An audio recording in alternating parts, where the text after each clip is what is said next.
атмосферная и душная, красивая и устаревшая, вовлекающая и неудобная, интересная и скучная, проработанная и забагованная. Готика может быть разной игрой для каждого, но мало людей, узнавших о ней, остаются равнодушными. Для многого числа игроков в Европе и СНГ она оставила свой след, как положительный, так и не очень. Одна из самых противоречивых игр, самая непопулярная среди популярных, но при этом даже спустя без малого четверть века все еще любимая своими фанатами. Сегодня на канале Бактерия начинается череда самых необъективных роликов об игре, которая занимает в моем сердце особенное место. В этом ролике и последующих тебя ждут истории и факты, накопившиеся в моей голове, а также много, очень много любви, иногда даже немецкой. Любопытной игре всегда сопутствует не менее интересная история того, как она создавалась, и Готика в этом плане исключением совсем не стала. Сама идея создать что-то в духе Ultima Underworld, но с видом от первого лица и ролевыми причиндалами родилась даже не у тех, кто в итоге игру доделает. Трое немецких студентов назвали себя безумными учеными и начали выращивать некое игроподобное существо под крылом издателя Greenwood Entertainment. Однако теплая и уютная разработка пообещала долго жить, материнская компания издателя поплохела от недостаточной концентрации денег в организме, а Greenwood развалились. Поняв, куда дует ветер, четверо ушлых коллег тех безумных ученых решили по тихой грусти концепт приватизировать, авторов идеи приобщить к созданию на правах подсосов, а весь движ организовать в рамках новой компании Piranha Bytes. Вот эти 4 человека, отцы-основатели, 4 октября 1997 года начали разработку новой ролевой игры. Вдохновение немецкие игроделы почерпнули из фильма «Побег из Нью-Йорка». Там остров имени ядерного проекта тоже становится тюрьмой, полностью отрезанной от окружающей действительности. И ключевая мысль там в целом похожа на ту, что мы увидим в игре. Разве что сеттинг был изменен на средневековый, а остров превратился в окруженную магическим барьером шахтерскую долину. Вид от первого лица решили задвинуть в сторону. Ранее в 96 году прогремела Ларочка наша Крофт, поэтому новую игру было решено делать от третьего лица. Наконец, само название Готика появилось только в 98 году. С одной стороны под вдохновением готической субкультуры, а с другой с понимания, что название из 48 букв на немецком языке продвижению игры на международном рынке способствовать будет плохо. В 99-м Piranha и Egmont Interactive решили задружиться, и в том же году игра должна была увидеть свет новорожденными глазами, однако кое-что пошло не так. Я бы даже сказал, не так пошло все. Не увидела свет игра из-за недоделанности. Даже в 2000 году все еще часто изменялись ландшафт, диалоги, модели. Один только старый лагерь, одна из центральных локаций игры, переделывался в течение этого времени трижды. В результате просьб разработчиков отложить выход игры и дать денег, случился закономерный итог. Ультиматум со стороны издателя. Либо вы выпускаете игру, либо все вместе идете на мороз к ебени матери. И этот чудодейственный пинок сработал. Следующие 4 месяца, вплоть до февраля 2001 года, разработчики дневали и ночевали за рабочим местом, кранчили как последние программисты на земле и в итоге сделали нечто невероятное. И я еще даже не про игру в целом. За последние 4 месяца из 3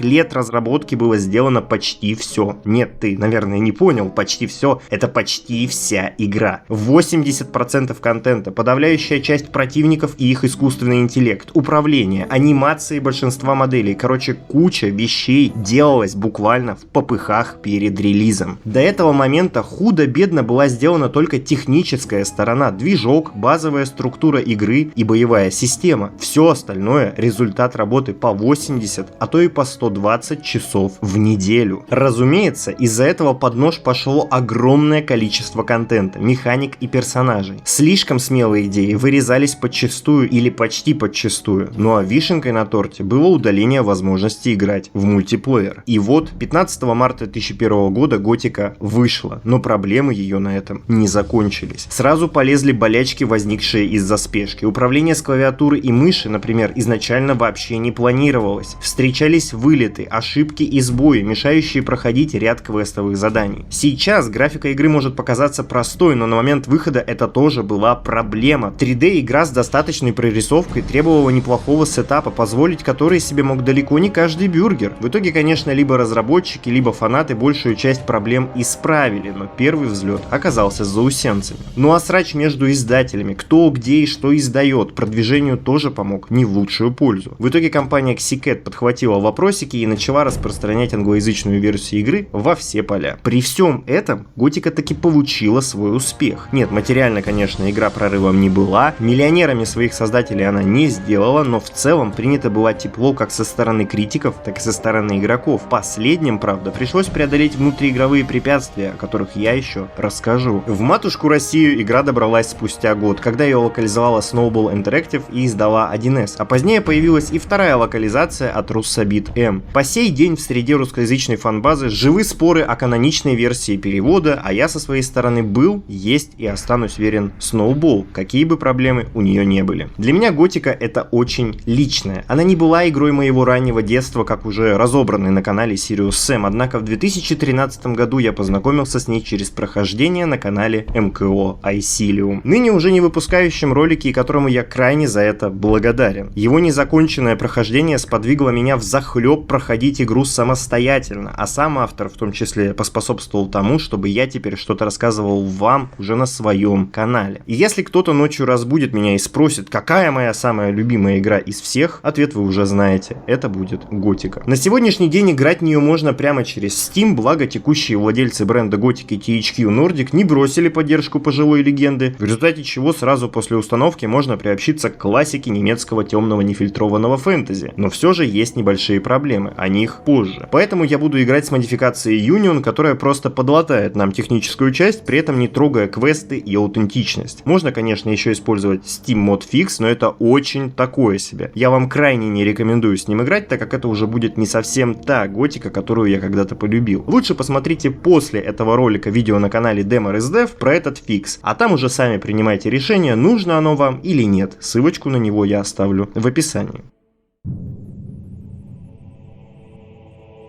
Долгие годы правил Рабар II народом Миртаны.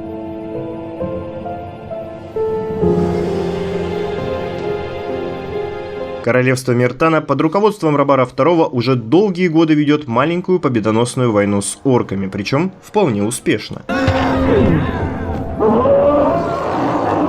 Успехи на фронте тяжелым бременем легли на плечи работяг, гнущих спину в рудниках, но из-за того, что руды для оружия требовалось все больше, было решено подключить трудовые резервы. Как итог, каждый миртанец, совершивший даже минимальный проступок, отправлялся ковырять недра в поисках редкоземельных металлов. Ну а чтобы на возросший контингент не потребовалось выделять столь же значительный ресурс охраны, было решено возвести над долиной рудников магический барьер. И, конечно же, что-то пошло не по плану. Оставшиеся наедине со стражей заключенные быстро поняли, что время для Democracy Moment наступило. Провели референдум и взяли колонию под свой контроль. Королю же пришлось идти на договорничок, меняя любые ресурсы, включая женщин, на руду для армии. И вот спустя несколько лет такой торговли к барьеру попросили и меня тоже. Именем короля Рабара II я приговариваю этого каторжника к... Остановитесь, каторжник! У меня есть для тебя предложение. Это письмо должно быть доставлено верховному магу Кругане. Ты зря тратишь свое время.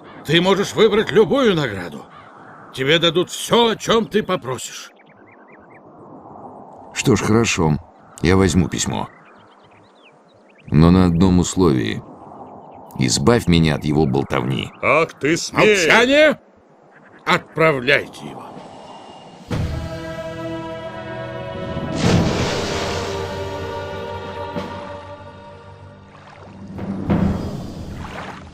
Добро пожаловать в нашу колонию. Довольно, хватит. Оставьте его. А теперь убирайтесь. Вставай. Меня зовут Диего. Я Я не хочу знать, кто ты такой. И так будет абсолютно всегда. Да, и кулаком по лицу, и полный игнор того, как зовут его обладателя. Но для меня, как для человека, начавшего знакомство с игрой по роликам с канала МКО Asylum, он навсегда останется с одним единственным именем. Ну, я вот решил его назвать как-то братишка, потому что, ну, тюрьма, видите, и он такой как-то, вот, ну, как-то по-свойски его хочется тоже, видите, герою тоже надо как-то относиться по-своему. То есть я буду называть нашего героя именно братишка. Знакомьтесь, братишка. Свой в доску, готов помочь, но при этом себя в обиде не оставит. Одним словом, братишка. Диего же мой ориентир на ближайшее время. В колонии есть 3 лагеря, один из которых старый, откуда и сам Диего, и он мягко намекает, что лучшее место для меня именно там. Старый лагерь самый крупный и был первым, вся торговля рудой с королем идет через него. Вступить куда-либо обязательный шаг, но решать этот вопрос мы будем позже. Сейчас он рекомендует обзавестись оружием и топать до старого лагеря, что я и сделаю. Тот чел, что провел мне боевое крещение, Буллет, неплохой боец, поэтому сводить счеты с ним мне пока рановато. По своей врожденной простоте братишка выкладывает, что у него на руках еще и письмо магам, на что Диего мягко рекомендует закрыть рот, так как за это письмо любой голодранец, коих в закрытом коллективе зэков предостаточно, с радостью перережет мне горло. Учту. Правда, и отдать письмо с наскока нам не получится. Маги живут в замке, а замок открыт только для людей Гомеза, лидера старого лагеря, то есть для всех, кто ему подсасывает. Так что... Я благодарю тебя за помощь. Мы встретимся в старом лагере. После разговора Диего уходит и, что удивительно для игр даже сегодня, он буквально идет в старый лагерь на своих двоих. Важное отличие готики — это удивительная симуляция жизни в колонии. Люди здесь практически не телепортируются по скриптам, все происходит так, как если бы этот мир был настоящим. От этого он кажется действительно живым. Диего топает до лагеря, стражники сторожат свои участки, люди едят, справляют естественные надобности, а ночью уходят спать. Я тут еще один каторжник, не будь которого ничего ровным счетом и не изменилось бы. Я не избранный, по крайней мере сейчас. И дальше вся игра будет неоднократно мне напоминать, что я здесь никто, и звать меня буквально никак. Что ж, приятно снова вдохнуть этот чудесный запах несвободы. Самое время продемонстрировать, в какую именно ситуацию я попал. Барьер, как мы увидели, отлично впускает все, что угодно внутрь, а вот выпустить человека по условно-досрочному уже не выйдет. Да, даже украв на рынке морковку, ты становишься счастливым обладателем обязанности копать шахту в экологически чистом районе страны пожизненно. И да, после получения урона на более чем половину здоровья за любой моделькой будет идти след из малинового варенья. Здесь, кстати, есть удивительный хоум, с помощью которого спидранеры проходят игру за 2 минуты, но это не наш метод. Я лучше поговорю со стражниками места обмена и расскажу тебе, почему именно Юнион. Его я установил как раз ради диалогов. Без него раз в несколько секунд, буквально на 1 кадр, появляется странный артефакт моделей. Мелочь, но в глаза бросается. Модификация эту штуку исправляет, но есть и минусы лично для меня, хотя я толком не уверен, дело это в модификации или игру просто допилили. Стражник рассказывает братишке о втором лагере, новом, который не ведет обмен с королем, а просто заимствует необходимые ресурсы у старого лагеря. По сравнению с ним старый лагерь — прекрасное место, хоть и не без таких людей, как Буллет. Порядок в нем таков, что во главе всего стоят Гомез и рудные бароны, держащие все ништяки в своих руках. Их охраняют стражники, выполняют грязную работу призраки, а в самом низу горбатят спину работяги из касты рудокопов. Пока я тут никто, оказаться в самом низу пищевой цепи мой самый вероятный расклад. Подкупает игра еще тем, что практически со всеми здесь можно перетереть за жизнь. С большинством NPC, не имеющих имен, разговор будет не очень исчерпывающий, но не все так просто. Ну а теперь к мякотке. Тому, обо что останавливалось прохождение этой игры у многих людей. Управление. На заре компьютерных игр оно часто делалось по принципу кто во что горазд. Правда, готика умудрилась выделиться даже среди них. До нас и так дошла часть таких реликтов прошлого, разные кнопки приседания, разные кнопки взаимодействия, а здесь и боевая система, и взаимодействие с миром не с нашей планеты, но у этого есть практическое объяснение. Изначально игра разрабатывалась с прицелом на геймпады, сейчас есть модификация, добавляющая управление на джойстике в игру, но в оригинале его нет, а вот корявое наследие есть. Начнем с обычных действий, взять, открыть и прочее. Для этого мне нужно зажать клавишу действия, а потом нажать кнопку вперед. Так я беру с пола, открываю сундуки, двери и все все такое. Если же я хочу что-то взять из сундука, то это уже действие и вправо. Положить, как ты понял, влево. Причем, если я зажимаю еще и Shift, то перебрасываю сразу по 100 единиц лута, а если Alt, то по 10, и у этого будет свое применение. С боевой системой тоже весело, начиная с кулачного боя. Чтобы кого-нибудь отоварить, нужно перейти в боевой режим, а дальше зажимать ту же клавишу действия, а вторую на выбор, влево, вправо или вперед. Из этого потом вырастут камбухи, но и тут нам придется подождать до чего-то более стоящего, например, кирки, нашей первой палки-ковырялки. Даже прыжок тут не как у людей, не пробел, а альт. А чтобы взобраться, нужно сначала зажать альт и только потом вперед. Я сразу начал перебирать в памяти, как раньше переназначал кнопки, чтобы сделать действия более удобными. И вот такой вариант у меня получился в итоге. Но у всей этой каши есть плюсы. Игру делали немцы, большие любители пенящихся напитков, и в готику буквально можно играть одной рукой. Мышь исполняет свои обязанности, но вообще не обязательно, и я часто буду ей только подкручивать камеру. Ну а свободной рукой потягиваем свой бокал нефильтрованного шарле и наслаждаемся. На самом деле первый раз неудобно, особенно если есть игровой опыт, но через час ты уже привык, через 3 играешь на клавиатуре как на фортепиано, а спустя долгие годы ты плюешься от Готики 2, где управление чуть проще, потому что это уже не то. Все это нагромождение кнопок для действий дает тебе иммерсивность, большее участие в процессах, которые ты делаешь. И да, я тот человек, которому это искренне нравится. Главная проблема управления даже не в том, что оно вот такое, а в том, что это вообще нигде адекватно не подсвечивается, в то время как в предрелизных версиях вместе с демкой шли полноценные инструкции к управлению сюжета на первые пару часов, на релизе у игры есть небольшая заметка, которая лежит в папке, а туда еще нужно догадаться залезть, из-за чего первые шаги в готике становятся настоящим тестом на ICQ, сообразительность, находчивость и любознательность. Интеллектуальный ценз, как он есть. Зачистив легонький секрет и худо-бедно вспомнив управление, двигаюсь дальше и нахожу старый меч. Шанс только лишь махать кайлом до конца дней уменьшается прямо на глазах. Затыкав живность и подобрав шнапс, чтобы руки не дрожали, я двигаюсь дальше, попутно лутая все, что к текстурам не прибито, и это единственно верная тактика, ибо эта игра настоящий рай для лут-гоблина. Инвентарь братишки не обременен такой земной категорией, как объем, поэтому вмещать в бездонные карманы можно столько, что даже Гермиона позавидует. Точка назначения уже на горизонте, но сперва стоит провернуть небольшое дельце. Опыт, начисляемый за каждого убиенного, здесь не резиновый и крайне ценный ресурс, а окружающие нас персонажи тоже не лыком шиты и нет-нет, а могут прибить пару источников драгоценного экспириенса. В итоге зазеваешься, а несколько падальщиков уже как мороз побил, что нам вообще не помогает. Сначала знакомимся с представителями противоборствующей старому лагерю организации, ведущих охоту прямо у них под носом. Добытчики нового лагеря могут обучить меня как из туши сделать деньги, и да, чтобы чему-либо научиться, здесь нужен наставник. Первый урок мне дают так же, как многие его получали в реальной жизни. За бутылочку пива. Пиво Невское. Вот, жидкая золото.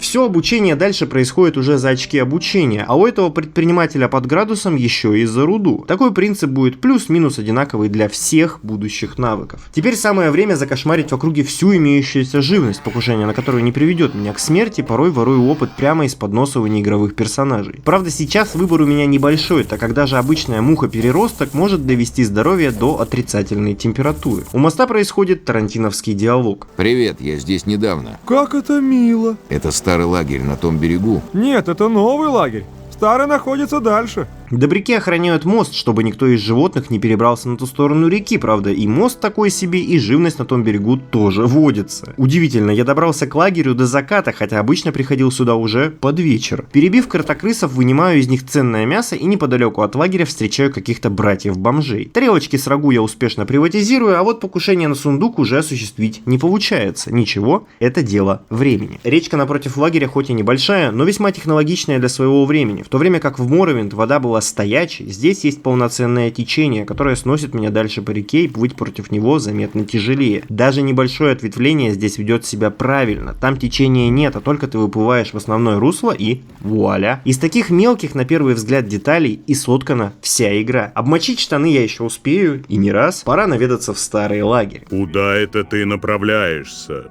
В лагерь. От тебя не будет проблем, ведь так? Вообще-то я планировал взорвать весь лагерь. Эй, да ты забавный парень. Не люблю забавных парней. Совет. Лучше не грубить незнакомым людям. Вдруг они носят с собой меч. А вот и он, старый и добрый. Ну ладно, добрый это еще посмотрим, но что старый, это факт. Барьер распогодился, а я встречаюсь с Диего. Пожилой сиделец напоминает мне, что я прибыл в центр мира. Люди здесь уважаемые и держат короля за яйца крепче, чем его адъютанты. Но в колонии есть и еще два лагеря с совсем неуважаемыми, по мнению красногвардейцев, личностями. Главное отличие этих лагерей от старого в том, что их цель не доить корону и видеть женщину только в катсценах, а воплотить план по депортации из этого прекрасного места. На западе колонии находится новый лагерь. Их план заключается просто в подрыве барьера, а на восточных болотах колонии засели сектанты, которые на религиозно-скрепной воле и молитве своему божеству ожидают, когда оно их спасет. Пока не спасло. Все это звучит заманчиво, дать газу на волю в любом случае путь интересный, но с этим я еще успею разобраться. Ты уже торопишься убраться отсюда, а? А ведь ты только что прибыл. Второй человек, которого встречаем, Грим, тоже новичок, который постоянно торчит рядом с Диего, но при вопросе о подробностях взаимоотношений от комментариев он отказался. Я не могу сказать тебе, парень, о таких вещах здесь не говорят. При попытке с наскока пройти в замок меня остановил Торус. В замок могут заходить только люди...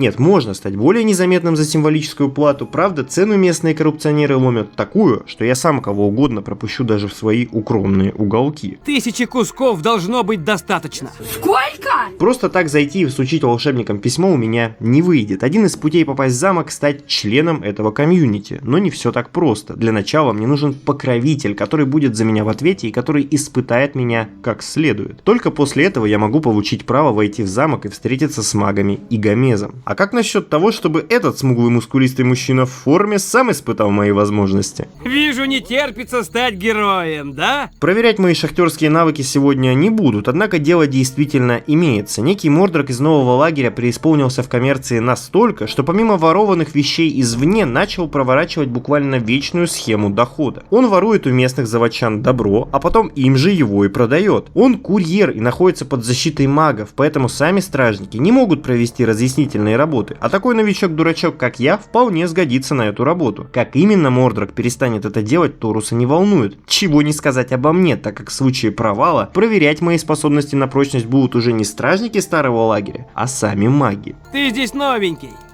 Все будет нормально. Диего радостью быть наставником у еще одного доходяги не проникся, но старый знает слово «надо», поэтому расписывает мне дальнейшие действия. В первую очередь мне нужно произвести впечатление на самых влиятельных людей, сделать так, чтобы они вслух упомянули о том, какой я красивый и сексуальный, и только после этого вопрос о принятии в стройные ряды можно будет решить. Каких именно людей мне нужно впечатлять, Диего не говорит, ибо если я не смогу отличить бомжа, доедающего сапоги в канаве, от влиятельного рукопожатного, то и дел со мной иметь не очень-то и хочется. Помимо этого, мне еще нужно сделать одно конкретное дело – испытание веры. Что такое испытание веры? Ты должен отправиться в старую шахту. Парня, его зовут Ян. Он даст тебе... Без проблем. Это очень важная шахта. Почему ты думаешь, что Ян даст мне? Потому что ты скажешь ему, что ты хорошо справишься. Я скажу. Возвращайся скорее.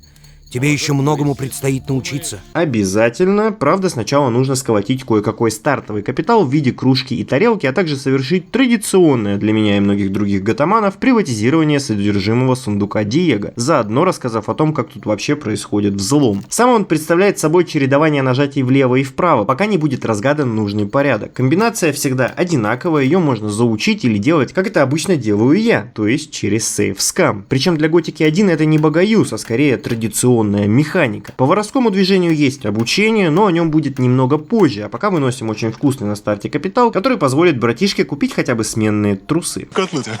Генеральский, что ли? Я ж генерал.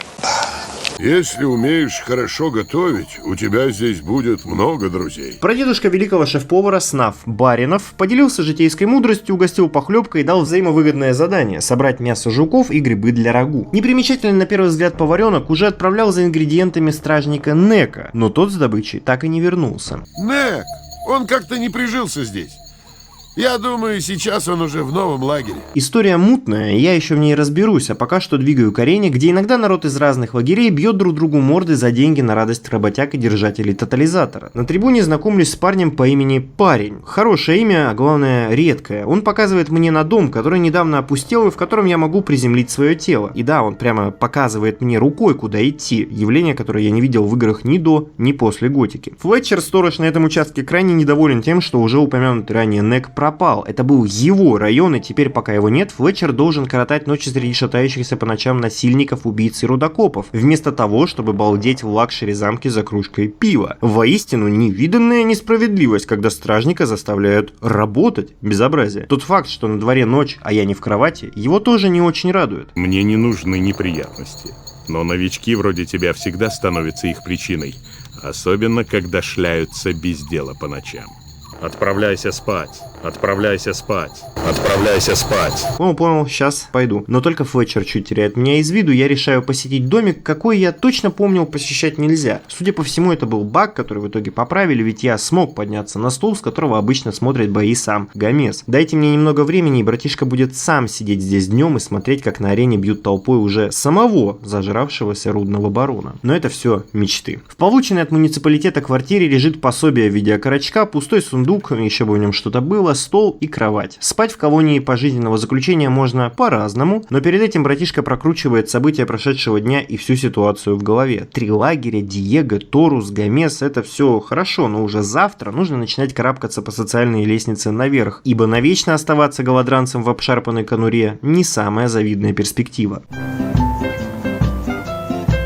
На утро лагерь снова наполняется жизнью и праздно шатающимися уголовниками, а я иду к первому месту, где ранее, в прошлых забегах по Миненталю, я делал первый стартовый капитал. Хуна – кузнец, который может на словах обучить любого ковать что-то типа жареных гвоздей, но в руках такого мастера, как я, любой кусок металла превращается в кованый член. Обычный меч – основное оружие ранней игры. С Хуна была связана интересная деталь, все диалоги в игре можно скипнуть, кроме одной реплики. Эй! Да ты меня совсем не слушаешь! Жаль, но это тоже поправили, хотя это было забавно. Стартовый золотой парашют можно было рубить прямо тут, используя баг. Суть сводилась к спаму кнопки действия на всех этапах создания меча. В результате обильного трения заготовки размножались, и вместо 5 мечей можно было унести сразу штук 7 или даже 10. Реформы в Германии убили эту фичу, но даже так дела у братишки скоро пойдут в гору. По дороге дальше я вижу кусок разрушенной башни замка, в котором есть сундук и кровать. Тут тоже можно перекантоваться, если хочется прочувствовать все прелести жизни на помойке, однако интересно не это. У данного обломка камня есть свой лор, который можно узнать из официального комикса по Готике, повествующего предысторию некоторых главных персонажей игры, в том числе и Диего. Там же описывается случай, когда маг огня, пытаясь добраться до вора, накастовал настолько жесткое колдунство, что башня не выдержала давления и обрушилась, попутно минуснув еще пару-тройку ничего не подозревающих рудокопов. В круге огня это называют сопутствующие потери. После удручающих попыток избить мясного жука я иду к Скатти, держателю арены и больших выигрышей. Он может научить меня сражаться, а если я еще и отпинаю бойцов, которые ошиваются неподалеку, то Скатти будет впечатлен, возбужден и расскажет о своих полюциях Диего. Чуть дальше арены живет Фингер, самый опытный и умелый ворюга даже по местным меркам. Как и всегда, без волшебного слова телега не двигается. Кто прислал тебя ко мне? Диего. С этого нужно было начинать. Мистер Ловкий Фингер сможет обучить меня навыкам воровства, за что и шепнет кому нужно прямо на ушко, какая я ловкая штучка. Самым полезным является навык делать подкрадули, но такое базовое умение для казнокрада мне придется учить у Кавалорна, который вообще живет вне лагеря. Клевать носом в этом месте тоже не лучшая идея, так как в отличие от многих игр с терпилами NPC, здесь любой будет требовать, чтобы я свалил, иначе мне помогут. Ну же! Отойди с дороги! Попытка подраться на арене пока что тоже не приносит положительного результата. Основная лагерная жизнь бурлит между торговой площадью под навесом из говна и палок и местом, где бьет баклуши Диего. Здесь располагается большая часть самых влиятельных призраков, которых мне и предстоит охмурить. Всего среди квестодателей в материалах дела проходят Декстер, Уистлер, Слай, Фингерс, Скатти и уже знакомые нам бездельники Диего и Торус. Не то чтобы выполнение всех квестов было обязательным, но если уже начал копить опыт, то к делу надо подходить серьезно. Первый на очереди Декстер, который ни много ни мало требует от меня добыть из лагеря сектантов рецепт суперсекретного самогона, залечивающего раны, массирующего простату и который делает его человеком. Коргалом, автор Чудо-Браги, может и не продать рецепт, но аванс на текущие расходы братишка все-таки получает, благодаря невероятной силе дипломатии. Возможно, мне придется заплатить за рецепт. Как насчет небольшого аванса, скажем, 50 кусков руды? Забудь об этом. Без руды я не смогу добыть тебе этот рецепт. Хорошо. О руде поговорим позже, когда рецепт уже будет у тебя. Нет. Или ты даешь мне руду сейчас, или можешь сам искать свой рецепт. Знаешь, помимо тебя здесь есть много других новичков. Пожалуй, я поручу эту работу кому-нибудь из них. Ладно, забудем об этом. Погоди, я просто хотел знать, как далеко ты сможешь зайти. 50 кусков руды — довольно большая сумма для новичка. Ты не находишь? Звучит уже лучше. Ладно. У меня как раз есть 50 лишних кусков. Плюс 50 кусков руды в кармане, а значит все не так уж плохо. Правда, хитрый коммерсант сразу пытается вернуть свои вложения. Тебе понадобится карта.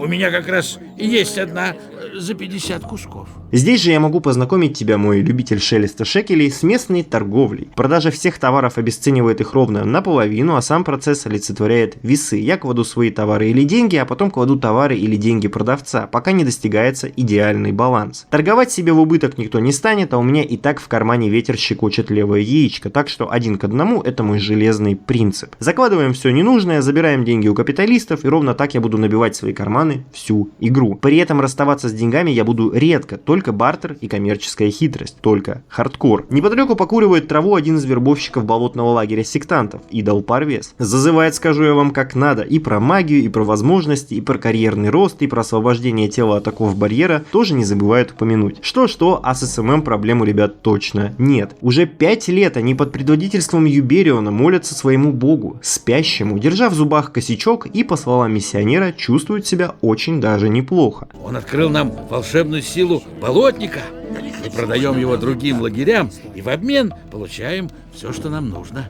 Он может сопроводить меня в их лагерь, но у меня пока есть дела и здесь. Аккуратно напротив него сидит Дасти, один из целевой аудитории таких набожных агитаторов, в голосе которого многие из вас узнают себя. Я 2 недели горбатился в шахте. И ради чего? Несколько жалких кусков руды. Вот все, что я получил.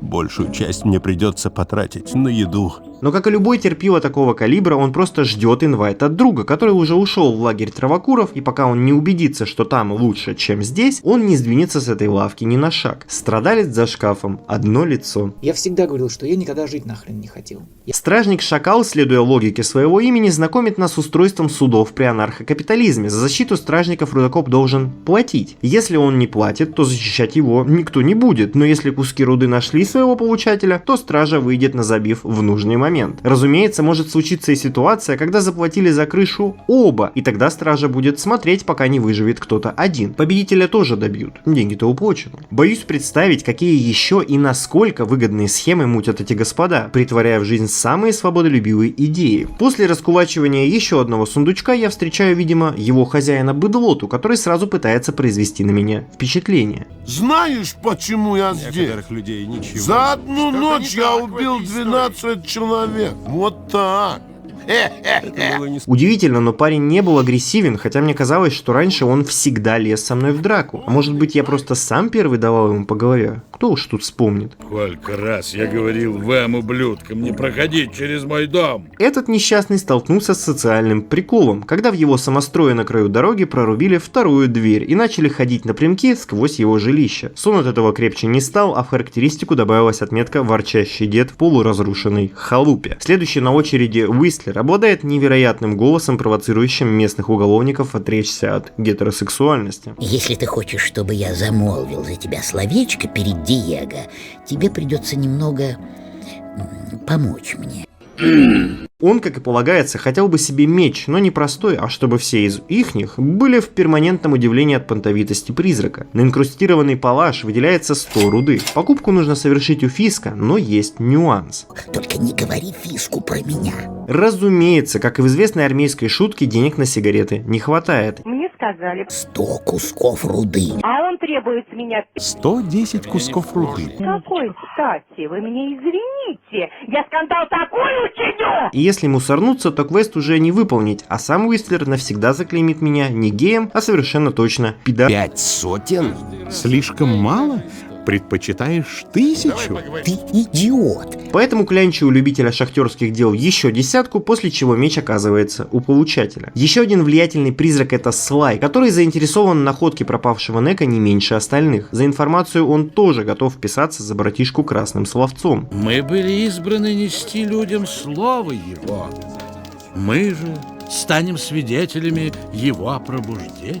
Идол Таран, еще один представитель богоизбранного народа, рассказывает примерно то же самое, что и остальные, о прекрасном новом мире без оков и религиозной терпимости. Благо, он еще подсказывает, что попасть в замок и доставить маляву магам можно через вступление и в их лагерь. Специально обученные курьеры доставляют болотник Гомезу, который, наверное, тоже нет-нет, а хочет уверовать. Какие доказательства своей силы посылает твой бог?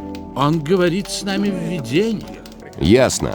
Эй, ты! Знакомьтесь, Бладвин, он же оборотень в погонах, он же самая интересная сюжетная линия в сиквеле, он же хуй. В отличие от остальных стражей, которые мутят свою схему с защитой в честную, он, не стесняясь, вымогает деньги. Таким отбросом я платить тем более не собираюсь, но у этого выбора будут последствия. Береги себя, малыш. Зашел к Грэхэму, который должен был дать мне карту по просьбе Диего. Однако молодой географ искал денег на опохмел и начал требовать за карту руду. Угроза вернуть трезвость духа физическим воздействием возымела успех, и карта была получена. Было бы еще за что цепляться. Обрывок нормальной карты с крестиком, где лежит сокровище Рабара II. При следующей встрече Грим стал склонять меня на сомнительного запаха дела. Мол, двое бомжей у лагеря украли у баронов ценный амулет и теперь сидят там, прячутся. Я, может быть, и корыстный, но не тупой. Их бы сразу решили, но допустим. Грим предлагает пойти, отобрать амулет, отдать баронам, поделить добычу на двоих и заодно заручиться друзьями среди богатых и красивых. Говной пахнет. Пока это дело отложу. Диего уже в курсе, что все насовали задачек до жопы, особенное удивление вызвала просьба Декстера, но раз такое задание, то надо выполнять. Он будет впечатлен, если это вообще можно будет сделать. Качаю у него силу на +5, и да, характеристики тут прокачиваются ровно так же у учителей за очки обучения, без прелюдий. У потухшего костра встречаю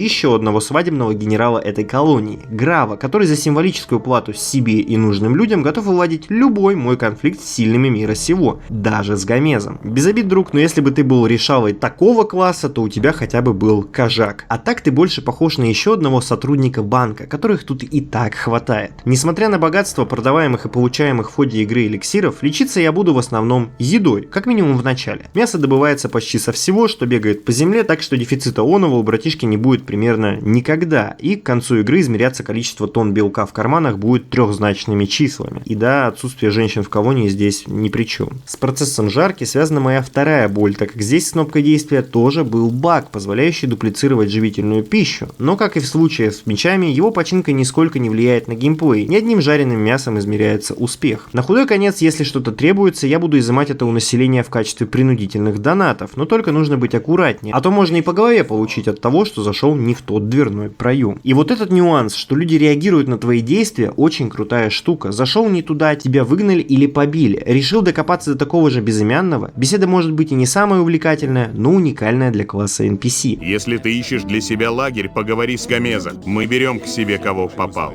Придурков. Если, конечно, ты хочешь, чтобы все развалилось к чертям. Все очень просто.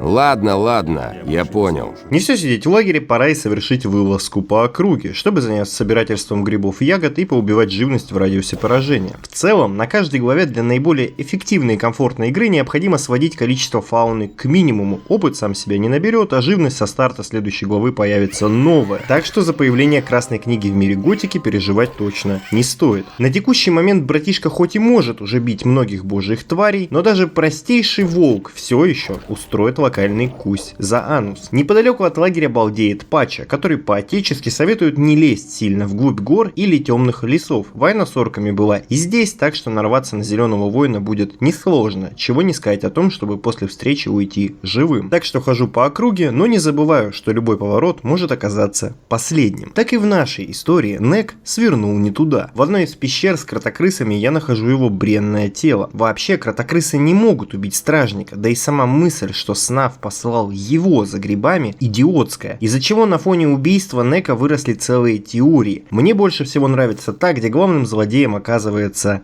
Снав. В секретной пещере я нахожу еще одного бомжа, причем буквально. Гилберт свалил из старого лагеря после неудачного рофла над стражником и с тех пор живет здесь.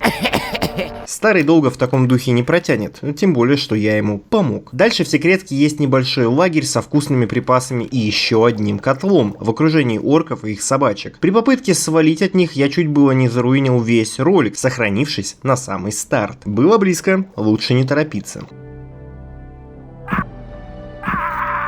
Эти же земли орков охраняют двое стражей, которые настоятельно рекомендуют или не ходить туда, или сначала отдать всю руду. И что характерно, такая опция реально есть. Накопить капитал, а потом потерять его ни в бою, ни от анального угнетения со стороны мобов, а добровольно пожертвовав государству, вот это точно не мой выбор. Чуть-чуть я все же зашел, увидел, что рвать меня будут тут жестко, и решил погулять в других местах. Правда, и там тоже безопасностью не пахнет. Гворхи стоят и смотрят, как я пытаюсь что-то нанести, смеются и ваншотят. Гоблина я хоть уже и убивал в начале, тут он обзавелся коллегой, и вдвоем они меня тоже пинают. Нигде нет ни шанса на самоутверждение, поэтому, дорезав того, кого могу, возвращаюсь в лагерь. Фиску сливаю накопленное барахло, кую новые мечи, которые перепродаю тому же кузнецу, и иду постигать боевые искусства. Скатти может и учит меня владению одноручной ковырялкой на уровне адекватного человека. Любопытно, что обучение здесь идет не только как цифра в статистике, но и как полноценный рассказ того, как правильно держать свою тыкалку и в какие стороны ей размахивать. Прокачка таких умений сразу же меняет не только урон или шанс крита, но и мувсет, ускоряя удары и позволяя проводить камбухи. Вот это прокачка, которой можно хвастаться даже перед другими на праздничном застолье. Можете в комментариях привести пример, где была такая же система, когда прокачка дает увидеть свои успехи, потому что я такого вообще нигде не припомню, как минимум среди самых крупных представителей жанра. Пытаться сражаться с бойцами на арене, тем не менее, пока все еще рано. Подозреваемый Снав получает так желаемый им став, делает кухонную магию и дает попробовать рагу. К слову, по готике есть поваренная книга, которую я бы себе хотел заиметь. На этом же месте я теперь каждый день смогу получать по 3 тарелки супа в карман, что вполне выгодно и о чем я постоянно забываю на 3-й день. Благодаря экономии на еде, как и любой уважающий себя модник, приобретаю новые штаны, простые штаны рудокопа. Покупка, сравнимая с приобретением Xeon в 2025 году или Xiaomi в штаб-квартире Apple, но лучше такие портки, чем вообще никакие. Братишка поспешил обрадовать Флетчера находкой Нека, однако опытный в лени стражник как-то не обрадовался. Слай же не удивился такому раскладу и уточнил, не находил ли я чего-нибудь на остывшем правоохранителе. И действительно, я подобрал именной амулет Нека, но попытался этот факт утаить, что Слая не обрадовало. Не люблю, когда у кого-то оказываются мои вещи. Пришлось все же поделиться награбленным в обмен на очки респекта. Ну а теперь пришло время разобраться, что за бомжи так волнуют Грима. Но, как и ожидалось, никакого профита для меня не предполагалось. Ну вот мы и пришли. Подальше от твоего друга Диего. Мистер Анджело? Да? Тебе привет от Бладвина. Не с первой попытки, с перезапусками в случае побега нерадивых гопников, но доходяги падают, и вообще игра предполагает возможность убить их уже насовсем. Однако братишка человек другого калибра и падать до уровня мокрушников не планирует, по крайней мере пока. Вместо этого я приватизирую и их оружие, и припасы сундука, я же обещал, что он еще побывает в цепких лапах. Уничтожив насекомых неподалеку, я помимо уровня получаю еще один приток денежных средств. Крылья, которые отлично торгуются и которых в достатке падает с крылатых скорпионов. скорпионов. На них я и взлечу вверх по социальной лестнице. Недалеко от лагеря лутаю башню, причем в этот раз приобретая в арсенал также магические свитки. Я буду еще подробно говорить о магии попозже, так что пока о них забудем. На подъеме от побед над абрыганами убиваю гоблинов, выманивая их поодиночке и выдыхаю на скамейке. Уют выкручивается в максимальные значения. Рядом с котлом обустроил свое жилище Кавалорн, охотник от старого лагеря, у которого я обучаюсь быть Silent Assassin, и уже скоро я это умение продемонстрирую. Помимо обмена товаров на руду, я безвозмездно выношу у него из-под носа и его имущество, ведь, как известно, обворован только тот, кто дал себя обворовать. За его же хижиной в пещерке есть склад, с которым я могу продемонстрировать один удивительный баг. Если не отпуская дверь открывать и закрывать ее, то братишка постепенно будет съезжать. В паре моментов это может облегчить жизнь или даже выйти в затекстурье. На складе я лутаюсь, в том числе дорогими шкурами, которые тут же сливаю их хозяину. Как вы понимаете, я не так, чтобы уж осуждаю Мордрога. Мальчик с пальчик хвалит меня за постижение воровских навыков, а я в свою очередь показываю, как оно работает, и это еще один навык, который имеет визуальное воплощение. С его помощью можно войти в дом спящего или не очень рудокопа и вынести пожитки, к чему иногда я буду прибегать. Есть, конечно, способ вынести все и без него, задним ходом, но это менее интересно, да и подмазаться к ворюге нужно. После легкого вояжа по ближайшим квартирам можно и поспать. Несмотря на успехи в умерщвлении животных, Кирга так и не поддается. Придется готовить себя к бою еще тщательнее. В старом лагере дела практически окончены. Пока что. Поэтому я закупился картами самого старого лагеря, топ-1 по бесполезности, и всей колонии целиком. Вот тут я начинал. Это, как можно узнать, старый лагерь. Здесь новый, здесь болотный. Остальные места нам еще предстоит узнать и посетить, но в целом же мир игры небольшой и камерный, что отдельно подкупает лично меня, в отличие от огромных The Elder Scrolls. Лучше такой мир, но живой и проработанный, чем 1001 одинаковое подземелье с мертвыми NPC. И, конечно же, через сейфскам я не могу не прочесть письмо магам, которое я вам пока не покажу. Но не переживайте, мы еще увидимся с ним, а пока я продемонстрирую вам любопытный фокус, когда после второго прочтения письмо немного меняется. Теперь с чистой совестью можно брать в проводники идолопарвеза и делать пеший шаг в новый центр притяжения населения – болотный лагерь. Это хоть и не такая редкая в играх фича, когда один персонаж сопровождает другого, но выполнена она здесь сильно лучше многих игр. Так я наконец-то не обгоняю своего спутника, а скорее наоборот. Он ждет, пока я высосу весь лут. Помимо этого, спутник в любой момент защитит мою задницу от любого иноверца, во многом благодаря тому, что он сам прокачан намного сильнее меня. И вишенка на торте. Весь опыт от его убийств идет мне. Думаю, не стоит рассказывать, с какой скоростью эти путешествия стали фармом опыта на мобах. Но любой эксплуатации приходит конец, пришли и мы. Идол-парвез дает напутственное слово, желает счастья и здоровья и отправляется обратно. Ведь еще не все анекдоты перешучены вместе с торгашами и не все рудокопы обращены в правильную веру. Стражник на входе, если можно назвать это входом, по традиции не рекомендует выкидывать дичь и мусор в неположенных местах, а также предлагает приобрести юбку послушника, местный наряд начинающего шотландца. Разумеется, я ее не куплю, потому что забуду, но выглядит она вот так. При попытке обратиться к идолу Намибу я вспоминаю попытки объяснить человеку, почему огнестрел в серии древних свитков это, мягко говоря, пиздец. Благо, рядом с неразговорчивым гуру стоит Лестер, который сразу же поясняет мне местный порядок, когда челядь не может просто так взять и перекинуться с важным дядей парой слов, пока он сам этого не захочет. По уровню высокомерия гуру приближаются к эльфам или людям высокой культуры из города на болотах, что характерно. Радует, что проблески разума у местных все же есть. И ты веришь во все это? Послушай, я пробыл здесь уже 2 года. Знаешь ли ты, каково это? Прожить 2 года внутри барьера.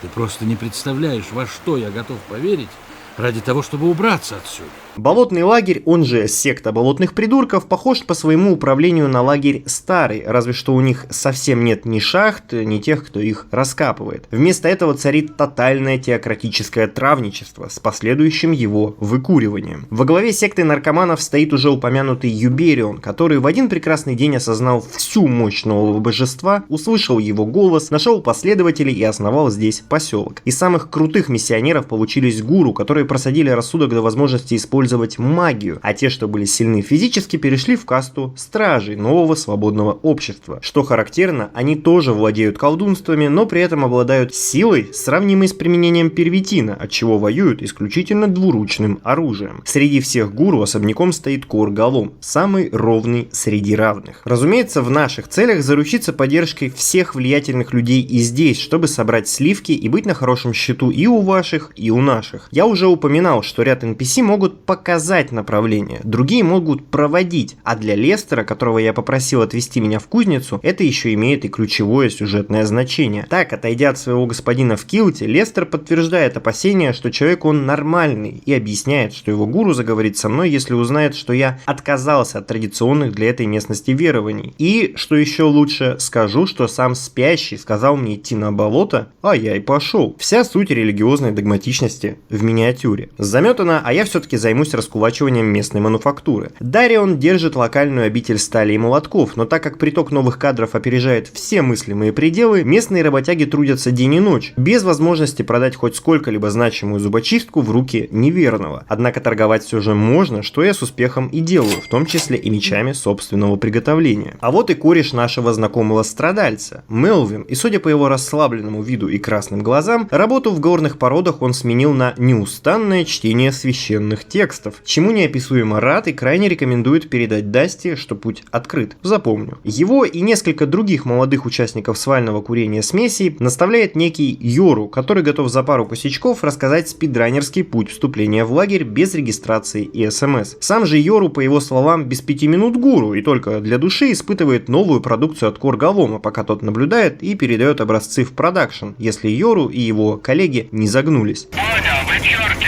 Среди праздно шатающихся послушников я натыкаюсь на Нироса, ничем не примечательного пропагандиста секты, однако с выходом пролога ремейка Готики 1 этот персонаж заиграл новыми красками. Разработчики ремейка не выдумывали для демонстрации игры нового болванчика, а взяли этого, уже существующего персонажа периферии, которого и вспомнят-то полтора преданных фаната болотного лагеря. Чтобы болотник превратился в магический артефакт связи с высшими силами, послушники день и ночь давят его в бочках. Так и послушник Гарим уже третьи сутки без сна давит проклятую траву, а встать и уйти нельзя, товарищи засмеют, а гуру отлучит от перспективной церкви. Благо у Гарима есть сменщик Харлок, который, правда, забил на своего коллегу. Мой долг, как защитника пролетариата, образумить тунеядца и направить его на работу принудительно. Проходя мимо какой-то лекции, со мной сам начинает говорить идол Трондал, но главное, что он мне говорит. Разве не ощущаешь ты внутри бушующее пламя, то, что не дает тебе спать по ночам? Они все лгут. Разве ты не ощущаешь стремление к свободе? Ежесекундно, ежечасно. Разве не чувствуешь ты, как день ото дня оно становится все сильнее? Как направляет оно твой дух? Освободи его, не позволяй страху властвовать над твоей жизнью. Ты должен понять, спящий пробудится. Он освободит тебя и сметет всех язычников неверных. Как пыль, смытая дождем, исчезнут они из этого мира. Они будут рыдать и только раскаиваться, и все будет уже слишком поздно. Они заплатят цену. Заплатят своей кровью и своими жизнями.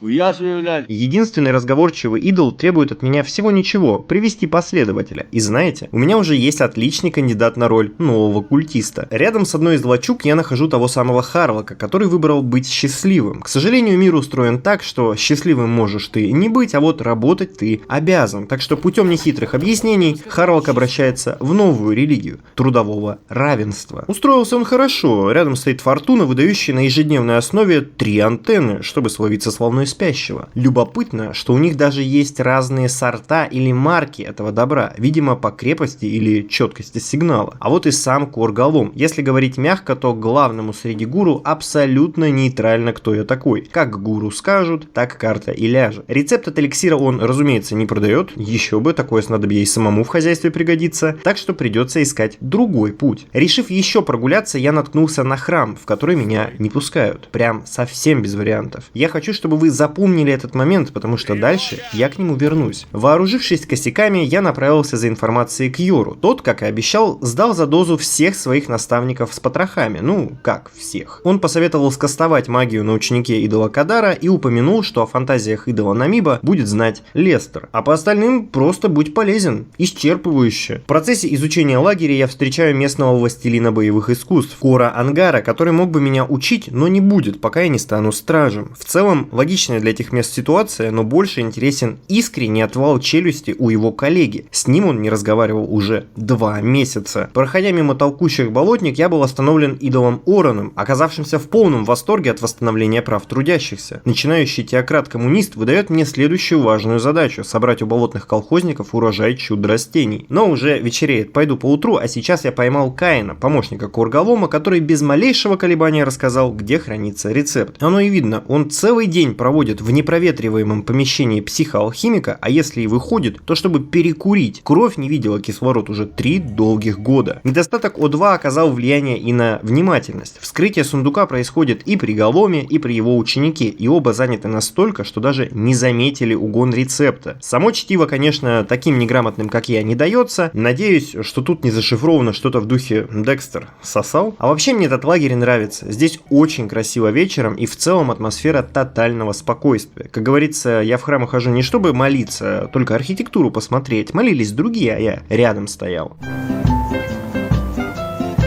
После крепкого сна забираю свой ежедневный подарок от Фортуна и иду устраивать с Лестером самую правдоподобную инсценировку уверования. Рад видеть тебя снова. Как твои дела? Я отрекся от старых богов. В самом деле? Почему ты решил так поступить? Мне было видение. Спящий говорил со мной. Что он сказал? Он сказал, иди в лагерь на болотах и стань членом братства. Ты сказочно богат, незнакомец. Немногим людям спящий дарует такую награду. Идол Намиб, что характерно, проникся и поверил. Дело сделано. Ну а теперь можно заняться продразверсткой местного крестьянского сословия. Первый встречный на топях, идол Нетбек, кажется, слишком переусердствовал в употреблении прекурсоров. Они повсюду. Деревья. Они ходят и поют, и танцуют. Понятно. Ладно, мне пора. Беллар отдает мне первую партию и упоминает, что было бы здорово не отдавать весь болотник Голому, а слить став на стороне. 50 руды, помимо опыта, я накапливаю информацию, что в новом лагере есть некий сайфер, с которым эти махинации можно провернуть. Полезно, этот момент еще сыграет свою роль. В поисках второй группы я сталкиваюсь с болотожорами, которым, правда, ничего не могу нанести в плане урона. А посреди этого цветущего места я нахожу домик Шрета.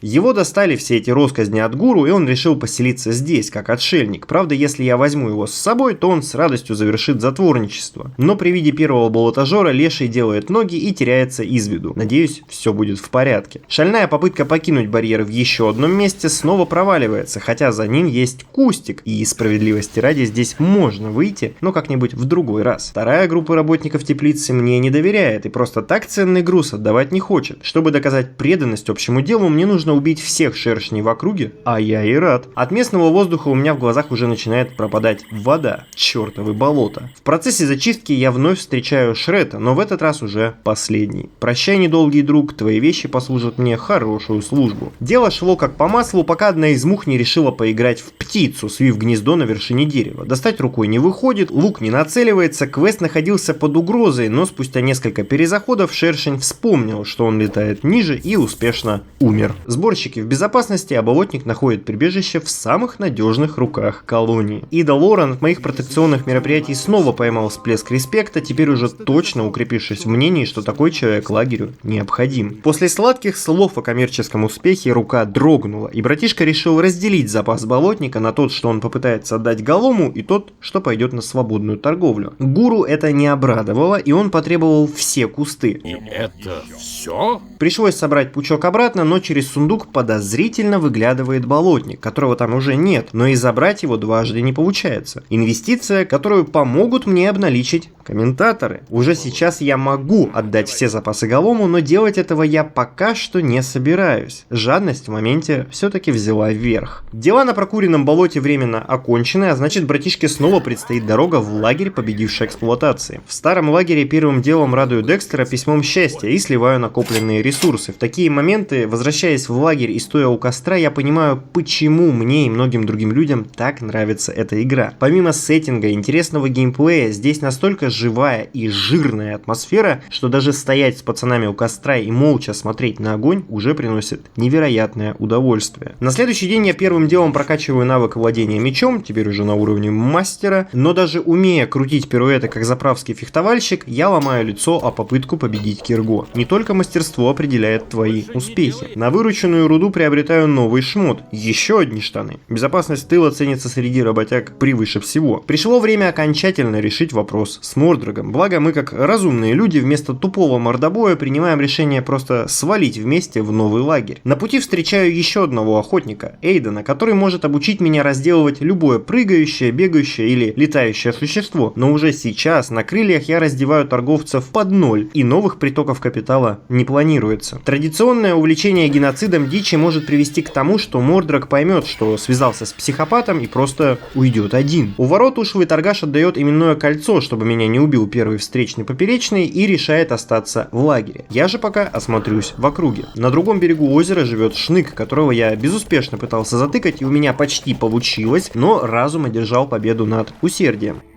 Какого черта тебе здесь нужно? В пещере обосновалась подпольная лаборатория по изготовлению контрафактного товара в обход поставок от религиозного лагеря. Теперь их запасы принадлежат мне. Первые, кого я встречаю в лагере, трудящиеся на рисовых полях за бутылку воды и наградное отсутствие ударов палкой по голове. Основная проблема местных – фактическое рабство под управлением Лорда и Лефти, которые после обещаний надежных схем, больших выигрышей и Open Space Friendly Work угоняют тупой молодняк выращивать рис и шить джинсовые куртки. Занимательно, что тут даже есть простые работяги, попавшие в застенки за классику. Налоги, парень, налоги. Я всегда вовремя платил налоги, всю свою жизнь. Но этому коронованному сукину сыну этого оказалось мало. Лефти предлагает и мне устроиться на заработки разносчиком воды за отсутствие насильственных действий. Посмотрим, что из этого выйдет, но забавно, что воды заведомо меньше, чем рабочих. Что ты здесь делаешь? Ищешь неприятностей? На выпад нужно дать точный ответ, чтобы в дальнейшем получить от этого парня кое-что очень важное. Ошибка... Проблемы? С кем? С крестьянином? Обидит тонкую душевную организацию, и более он со мной разговаривать не захочет. Извини, я не хотел тебя обидеть.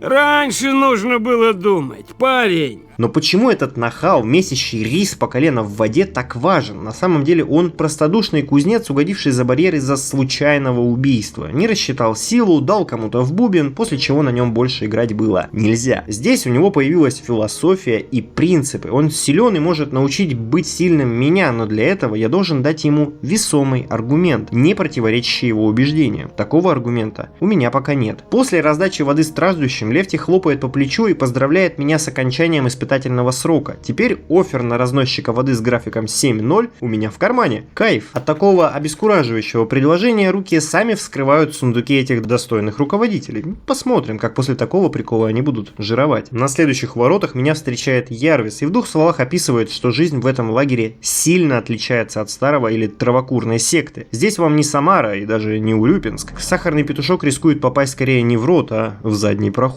Сам лагерь находится в массивной пещере и четко поделен между двумя сферами влияния. Слева зона жуликов, воров, убийц и тунеядцев, во главе которых стоит Ларс. Что будет с лагерем, их волнует так же сильно, как короля жизнь в колонии. Справа живут маги и проплаченные ими наемники, опытные бойцы, идущие за своим лидером Ли. Они же следят, чтобы местные работяги, скрипки, копали руду в небольшой шахте неподалеку. Вместо выгодной торговли с королем маги изучают возможности чудо-руды и складируют ее в огромных количествах в одном месте, чтобы в итоге взорвать и выбраться отсюда. Управляемая анархия делает жизнь здесь опасной, но в то же время максимально свободной относительно других лагерей. Подчинение друг другу здесь добровольное, как и возможность в любой момент получить булавой в зубы. Короче, самое искреннее и понятное сообщество. Эй, сзади! Прямо за воротами стоит плотина, которая обеспечивает поля ниже водой, а построил и поддерживает ее Гомер, попросивший меня решить проблему шныга, который точит о нее свои лапки. На текущий момент сделать у меня это не получилось. К вечеру работяги с полей возвращаются в бараки. Балдеть у котла с едой, а некоторые, похоже, балдеют в компании друг друга. Волшебное колечко Мордрага открывает для меня путь к Ларсу, кабинет которого буквально минное поле. Случайный лут какой-нибудь ценности повысит мой авторитет как вора, но понизит значение здоровья до критически низких показателей. После того, как я отдал кольцо Ларсу, я решил поиграть в Ларса сам, говоря и за себя, и за него. Дорогая вещица. Из текущих задач от главаря Бармалеев найти Мордрага и занять его вопросами лагеря сектантов, что делают, как обстановка, а также решить вопрос перегруза идола Исидра, местного барыги-болотника. Карманы тянут бедного монаха ко дну, и нужно помочь облегчить его тяжкую ношу. Помимо Исидра, в лагере есть и нормальный дилер идол Каган, как раз рассказывающий о падкости его коллеги на алкогольные напитки. Пока тот сидит в баре и тратит монастырские деньги, мне придется раздавать пробные косячки. Осуждаю, сами никогда не переходите в сомнительные телеграм-каналы. Похоже, тебе не помешает немного болотника. Добрые люди есть и здесь, они меня предупреждают о Бутче, который имеет пагубную привычку бить всех новых жителей барьера. При этом, повстречав его и уже будучи готовым дать отпор, мордобоя я так и не дождался. Этот лучник — волк, с ним торгую новейшими крыльями прямо с болот и неподалеку пополняю запасы живительного белка. Тот факт, что обычно агрессивный NPC не хочет в драку, вынуждает меня самостоятельно ввязаться в потасовку все еще рано. В центре лагеря есть окно на гору руды, старожиты пересчитывают которую маг воды Кронос. Несмотря на их правило не распространять знания среди чужих, шелест руды никого еще не оставлял равнодушным, благодаря чему я приобрел колечко на плюс 5 к силе и еще более бесполезную карту нового лагеря. Помимо уже названных локаций, на озере есть бар Силосов, который пропускают только воров и скребков. Ни на того, ни на другого я не похож, но за деньги бравые охранники пустят внутрь даже Гомеза. Не нужно забывать, что братишка посещает самый либеральный лагерь в колонии, а значит вопрос с проездным билетом можно решить более лаконично, не только не потеряв в доходах, но и немного их приумножив. Внутри я и нахожу того самого Исидра, связь с зеленым змеем которому оказалась более предпочтительна, чем связь со спящим. Наивная душа готова первому встречному отдать весь тюк своей травы за обещание ее сбыть и принести вырученные деньги. Полдела уже сделано. Покажи мне, что у тебя есть. Вот. Тут же Мордраг получает через меня задание Ларса, на что реагирует прямо как я на сомнительные рабочие поручения. Мне кажется, все это как-то разрешится само собой. По возвращению к отдыхающим колхозникам я сбацал им немного для пущей атмосферы и занял чью-то свободную лежанку. Тотальный разброд лагеря сказывается и на безопасности, несмотря на то, что сторожит внутренний контур наемное войско. Это вылилось в получение братишкой новой порции товаров из расчета, что богатый на руду лагерь не обеднеет. Получив баф к силе от кольца, я смог уже с легкостью отпинать шныга, терроризирующего местного плотника. Самое время поговорить о том, как вообще здесь работает урон. У всех, кто бьет, есть некая сила, урон оружия и шанс крита. У всех, кто получает по лицу, есть некая броня от разных типов урона. Если совокупный урон превосходит эту броню, то жертва получает минусацию по шкале здоровья. В противном случае урон не проходит вовсе. Именно по этой причине в драке со шныгом я наносил урон только иногда, когда выпадал крит от мастерства владения ковырялкой. И именно по этой же причине Нек не мог быть убит кротокрысами. Они просто не пробили бы его броню. Полученные доказательства об убийстве шныга я показываю Гомеру, отчего тот наконец-то получает привилегию отоспаться, а я, спустившись вниз к рисозаготовителям, получаю выговор от руководства. Благо я не понаслышке знаком с трудовым законодательством, и умелая аргументация помогает мне урегулировать конфликт с работодателем, придя к взаимовыгодному увольнению меня, разумеется, с выходным пособием. Похоже, крестьяне хотят пить. Я разберусь, не волнуйся. Кстати, о пособии. Уже днем в баре я встретил того самого Сайфера, которому можно было выгодно сбыть болотник. Жаль, но положенный Корголому став все-таки придется отдавать, а вот груз от Исидра ровно укладывается в запасы его руды. После обмена делимся половиной получки с нерадивым дилером, которую тут же на месте вымениваем себе обратно. В итоге и яйца проданы, и Ларс будет доволен. Доведя подарочные косяки до адресатов, я могу выбрать награду у идола Кагана. Вариант с рудой вообще не рассматривается, так как братишка в любом случае будет хастлер, каких еще поискать. Здесь важно, что я все равно накосячил и взял магические свитки, держа в голове совсем другой квест. Если вы хотите закрыть все задания братства и максимально выкачать опыт, то берите вариант с влиянием. Позже я расскажу, как его можно будет использовать. А я же так и остался с одним незакрытым гештальтом в первой главе. А теперь пора посетить половину ЧВК, где я знакомлюсь с Горном. Он же помогает получить доступное жилье. Один из незанятых домов на стороне наемников занял Шрайк, вор по социальному положению. Не то чтобы кого-то волновала эта лачуга, но заселение воров без уведомления коллектива здесь не приветствуется. Мало того, этот человек-сосед еще и долбит свою хату сутки напролет, поэтому на факт, что его кто-то случайно выселит, все дружно закроют глаза. Свободно здесь можно пройти даже к самому Ли, начальнику наемников. В отличие от тряски на воротах старого лагеря, он может постоять за себя сам, поэтому напрямки иду к нему, что все равно приводит его в некоторое удивление от моей смелости. Попасть в высший слой благодаря наглости не выйдет, но Ли будет приглядывать за братишкой, что уже заявочка о себе. Как уже неоднократно я мог убедиться, в некоторые места нельзя просто так взять и пройти. Нельзя, но почему-то не всегда это работает адекватно, и тут я бы хотел узнать мнение экспертов, так как искренне начинаю переживать, что где-то в скриптах затаилась беда. А беда в старых скриптах может вылезти софтлоком на поздних этапах игры, что мне совершенно не понравится. Как можно видеть, я свободно прошел в охраняемую деревню магов воды, войти в которую можно только по паролю. Что ты здесь делаешь?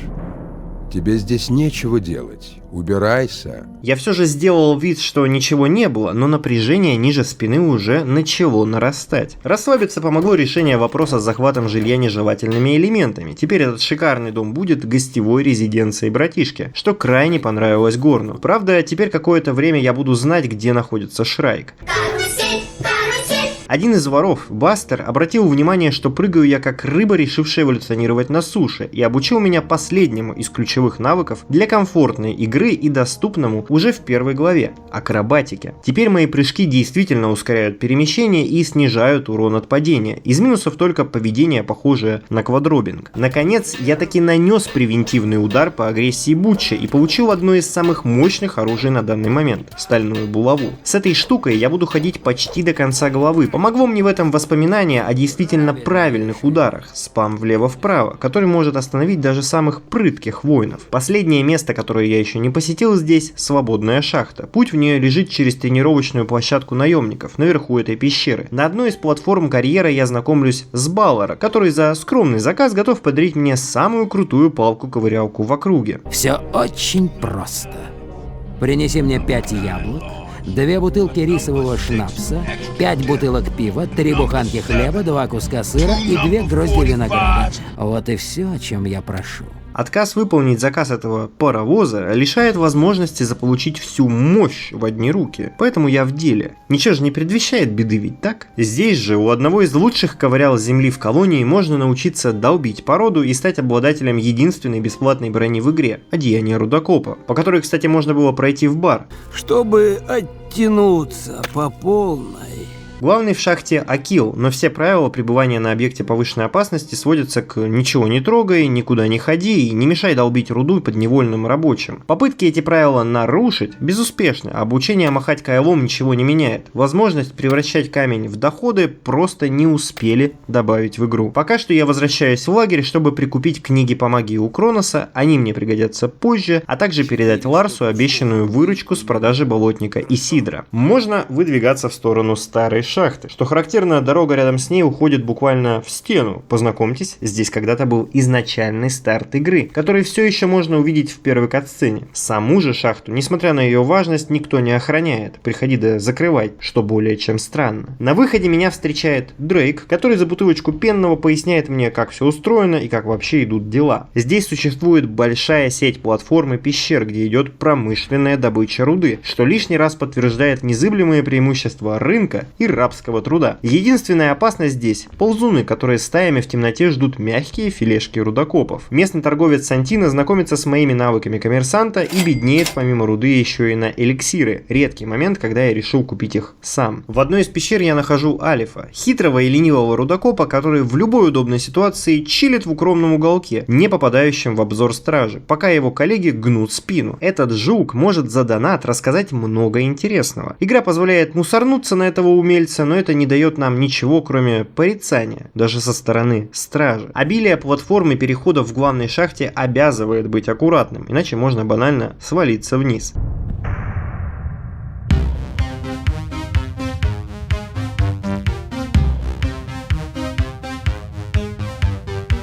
Один из стражников, Аарон, занят тем, что буквально сторожит только свой сундук. И не зря. Сидящий постоянно напротив Снайпс сразу же предлагает мне 10 кусков руды за то, что я его отвлеку. Я не люблю врать, но 10 кусков есть 10 кусков, поэтому Аарон идет гулять. Снайпс, как и обещал, дает руду, а вот ключ для сундука он может мне продать уже за 30 единиц денег. Вся его жизнь это рофл над стражей, поэтому внутренности сундука его даже не волнуют. А зря. Внутри я с лихвой окупаю свои инвестиции в молодого оптимиста. Еще ниже есть склад, который охраняет другой очень занятой охранник, Ульберт. За еще одну бутылку пива он поведал, что на складе может быть что-то и хранится, да только ключ исчез. Организация уровня стальной шар или сломали, или потеряли. На этом же уровне встретил Аарона, который был максимально удовлетворен моей махинацией, заодно еще и выкупив свой ключ за 20 кусков руды. Он даже не представляет, как много я поднял на круговороте денег вокруг его добра. А вот и Ян, главный человек в шахте и тот самый, к которому меня отправил Диего. На словах объяснив, что я от него получаю список шахтерских хотелок в свои руки. Помимо квестовой бумажки я узнал, что на продажу отправляется только часть руды, в то время как из остатков лагерь делает оружие себе. Как мы помним из начала, вокруг этой руды огромный ажиотаж, она же магическая, да вот только делать топовые клинки могут лишь отдельные конторы. Здесь же при переплавке магические свойства улетучиваются, но сами мечи все еще остаются сильно прочнее и острее остальных, что все еще выгодный плюс при поножовщине. Еще ниже я начинаю встречать знакомые прикиды. Боевые монахи добрались и сюда с целью поубивать ползунов. Сомневаюсь, что ими движет благодетель, но подробностями Горнабард делиться отказался. Я не рекомендую сразу уничтожать всех возможных ползунов в округе. С них в ближайшем будущем тоже можно будет снять сливки. Попытки в одной из боковых пещер обмануть законы гравитации акробатическими пируэтами успехом не увенчались, поэтому я спустился на самое днище горнодобывающего предприятия. Здесь я встречаю еще одного брата по веществам. Горнакош дает универсальный совет на мое будущее. Сражайся без страха и убивай без пощады.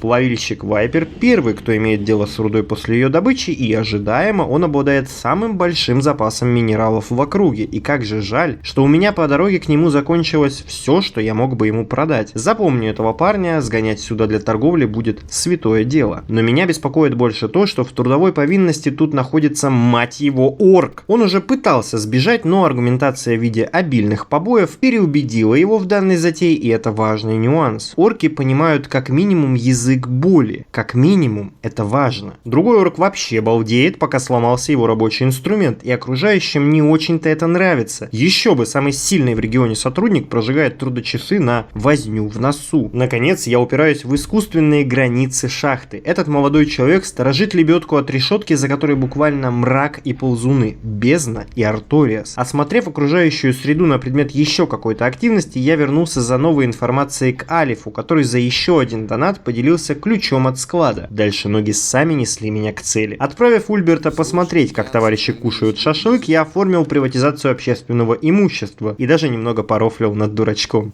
Эй, ты, там не было никакого мяса.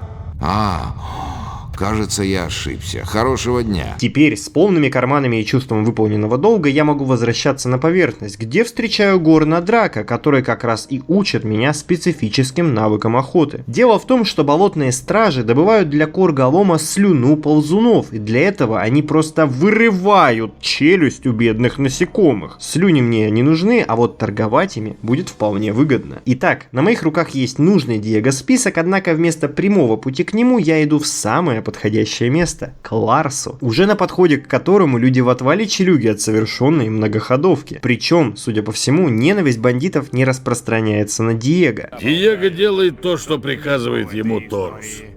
Он бы умер от смеха, если бы узнал, что ты был здесь. Ларс не верит своей добыче и вносит в список несколько правок. Помимо самого списка, новый лагерь получает стратегическую информацию о готовящемся караване, который и будет ими ограблен в лучших традициях. К сожалению, грабить караваны самостоятельно игра не позволяет. Уже на утро я выдвигаюсь в старый лагерь, по дороге совершая очередные акты торговли и геноцида, пока не натыкаюсь на соперников, совершенно не подверженных дипломатии. Хоть братишка и стал заметно сильнее, но все еще не так силен, как мог бы. Диего получает свой список, излишков он не заметил или не захотел замечать, а Торуса я радую новостью, что Мордрак больше его не побеспокоит. Дел на всю колонию остается уже немного, поэтому начинается этап почти безостановочного курсирования между лагерями, и первый из них – путешествие Дасти в лагерь имени Спящего. Оказывается, просто так рудокопа никто выпускать не собирается, и приходится дать стражнику на лапу, и со спокойной душой, ровно как вел еще недавно меня идол Парвес, увести Дасти навстречу его все еще сомнительному, но уже менее ужасному будущему. Идол Трондал в восторге от моих талантов агитатора, еще один респект от гуру получен. Следующий респект от идола Кадара, для чего я усыпляю одного из его учеников. Что ты делаешь? Это ведь очень просто. Теперь, помимо респекта, я также могу увеличивать у него ману и торговать, что точно полезно. Наконец, посылка с болот все-таки достигает Кургалома, впрочем, ему, как обычно, плевать на все, кроме его личных разработок. К слову о болотах, несмотря на мой прогресс, болотожор все еще дает пососай.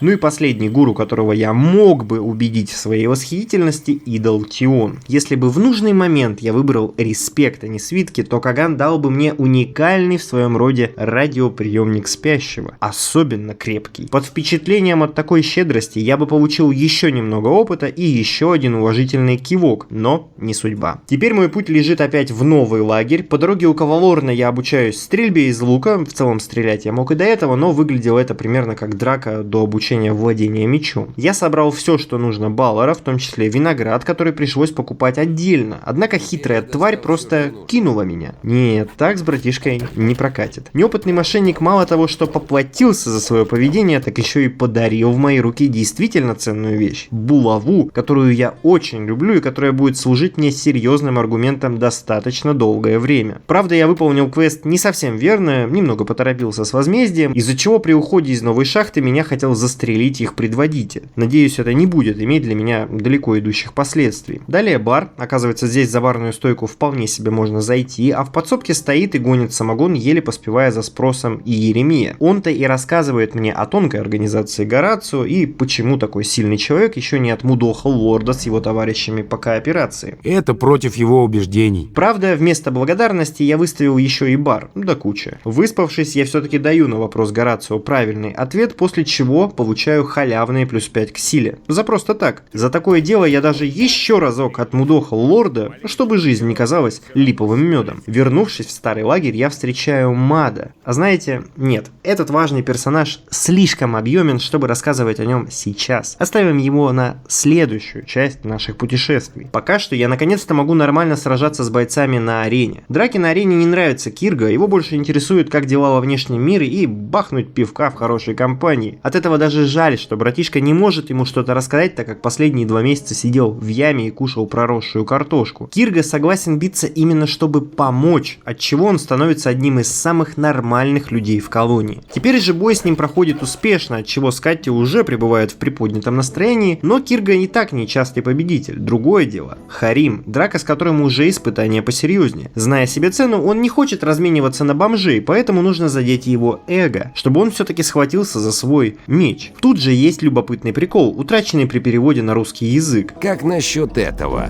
Твоя мать похожа на овцу. Да, думаю, так оно и есть. Можно подумать, что перед нами пример образцового сына, но на самом деле в оригинале эта шутка звучит как-то так. Wie wär's mit deine Mutter treibt's mit Ziegen? Das tut sie vermutlich wirklich. В итоге либеральный воин агрится на обвинение в подсосе Гомезу в нужных местах, вызывает на арену и закономерно падает. К слову, я, видимо, переборщил с Кирго, забрал у него меч, а он даже и не заметил этого. Теперь он тренируется. Попытка дать ему меч самостоятельно ситуацию не исправила. Ситуация с Харимом впечатлила Скатти еще сильнее, наступила боевая сатисфакция, в результате которой были получены новые очки респекта. Но если начал разбивать кабины, останавливаться глупо. Однако Гор Ханис от драки отказался. Видите ли, он слишком слишком сильный, а спящий запрещает драться в таких невыгодных условиях. Наконец, последнее дело в первой главе — вернуться к Горну и забрать свою долю от грабежа каравана. Инвестиции снова дали свои дивиденды. И да, все последние квесты можно было сделать в более адекватном порядке, но для этого, как ни странно, нужно быть адекватным. Получив весь возможный респект и всеобщую любовь во всех 3 лагерях, перед каждым стоит выбор, куда приткнуться, кому поклясться в верности и чью партию поддержать на выборах. С одной стороны, старый лагерь, общество тотального угнетения рудокопов и победившей коммерции с королем, отказ от претензий на освобождение в обмен на власть в отдельно взятой колонии. С другой, новый лагерь с его лихой атмосферой управляемой анархии и жулья, идеей совершить подрыв кучи денег ради освобождения, честностью и искренностью, граничащей с наглостью. И, наконец, лагерь братства фанатов Петербурга и соответствующих ему смесей, религиозная секта, молящая своего полуфантастического бога об освобождении на хахашке остальным. Выбор неочевидный, выбор по вкусу, он стоит перед каждым, но не передо мной. В отличие от многих моих коллег, я не буду спрашивать у вас, куда пойти мне. Лучше напишите, куда вступили бы вы. Будет очень интересно узнать ваши предпочтения. Вместо этого дальше таймлайны братишки разделятся на 3 части. Я вступлю в каждый лагерь и расскажу помимо основного сюжета, как вообще отличается дальнейшая судьба этих 3 лучших версий меня. Согласись, теперь вопрос о подписке на канал решился сам собой. Впрочем, если хочется пропустить такой движ, то, наконец, получив робу своего лагеря, братишка в любом случае оказывается перед Лестером, который переводит его историю дальше. Как хорошо, что ты здесь. У меня для тебя есть новости. Хорошие новости, я надеюсь. У братства есть большие планы. Планы? Какие? Вырваться на свободу?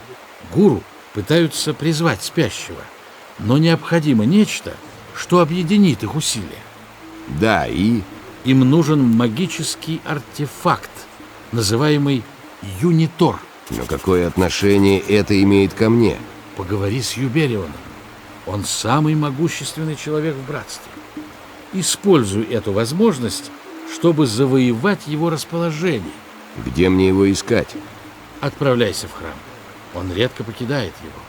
Возможно, он чувствует себя ближе к спящему среди холодных камней. Да хранит тебя спящий.